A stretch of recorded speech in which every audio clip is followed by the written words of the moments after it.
Um, this was a great film. Thank you. Yeah, really, really good film. So let's start with how did this project come about for you, and did you feel a great responsibility in taking this on?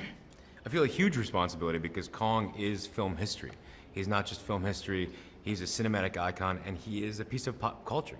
He's one of the few things in film that transcends the film itself and is a piece of pop culture. So that is an enormous responsibility to play with, but also a very exciting one. And it came about because after my last movie, which was an indie, I really wanted to do a big movie because I grew up on big movies, because big movies inspired me to go find film history and foreign cinema and art house cinema. And Legendary and Warner Brothers came to me about Kong, and I said, that's super exciting, but also, why? Why do we need a new King Kong movie? What's the purpose? Audiences are smart and they want something fresh. And so I started talking to them and pitched them this idea of kind of apocalypse now with King Kong and Vietnam War with monsters and just this sort of crazy genre mashup, thinking that they were gonna laugh me out of the room. And instead, the amazing thing about Legendary and Warner Brothers is they said, okay, let's do that. And I was sort of left there saying, wait, what? Excuse me? Okay. So that's sort of how we got here. That's great. So what do you think it is about King Kong that people stay interested in iteration after iteration, and what makes yours different than the others before it? I think fundamentally the thing about Kong that everyone can relate to and respond to and sort of viscerally feel is that every single person in this room, every person watching this, everyone in the world, everywhere, universally is misunderstood by someone. And that's heartbreaking. The worst thing in the world is feeling like someone misunderstands you. And I think Kong is the ultimate sort of representation of being misunderstood in that way. And so I wanted to pay honor to that idea and build off of it and do something new that felt fresh and sort of a throwback but contemporary at the same time. I wanted to make a Kong that once again stood upright on 2 feet and had the power and the nobility of a king and as a god, but a lonely god. You know, I wanted to sort of show people a new Kong, a thinking Kong, the sort of protector of this island.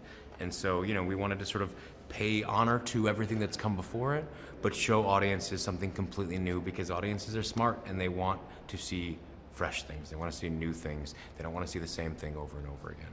And I think our movie is very unexpected. I agree. Let's talk about the locations that you shot in too, which one of them being Vietnam. Can you talk a little bit about that and how that all came about? And because it really adds to this. Vietnam is the greatest place on earth. I hope that people see this movie and say, where did they shoot that?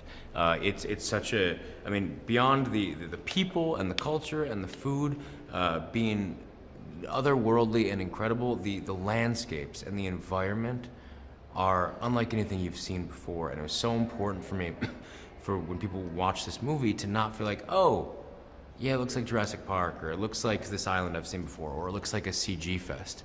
You know, I wanted it to feel real and tangible, and there's something so rugged and raw and yet stunningly beautiful about Vietnam. And, you know, we were the first movie of anywhere near this scale to shoot in Vietnam, and that was such an honor to be able to sort of work with Warner Brothers and work with the Vietnamese government and shoot a movie there like this. It's never been done before, and there are locations in this movie that have never been seen on screen before.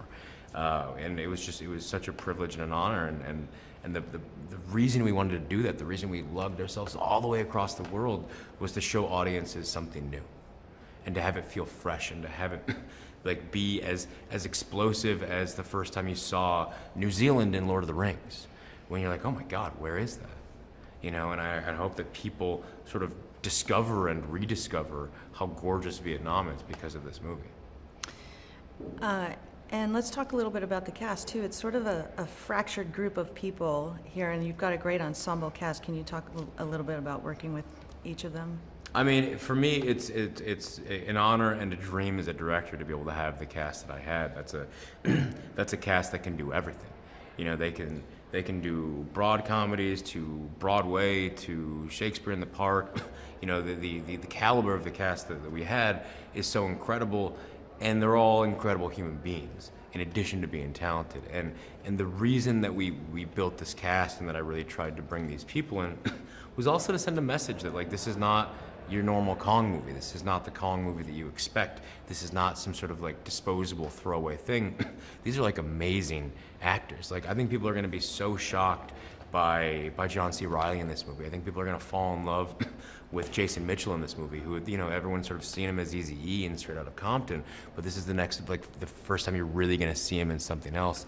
And there's so many amazing character actors between Shea Whigham and John Ortiz, and like just the natural, like raw, like just talent that Bree and Tom ooze is remarkable. And then you've got legends like John Goodman. Like for me, it's an embarrassment of riches, and they all bring so much to it, and I think they all have their own moments in this movie. It was great. Well, thank you. It was a great film. Loved it. Hey, Lisa here with some behind-the-scenes facts for you. The character of Gollum in Lord of the Rings was digitally created by using 13 cameras pointed at different sensors attached to actor Andy Serkis's costume.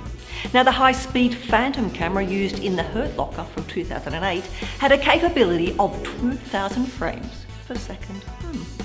Now, keep up to date with all the latest releases by subscribing to our channel and checking the notification bell. See you next time.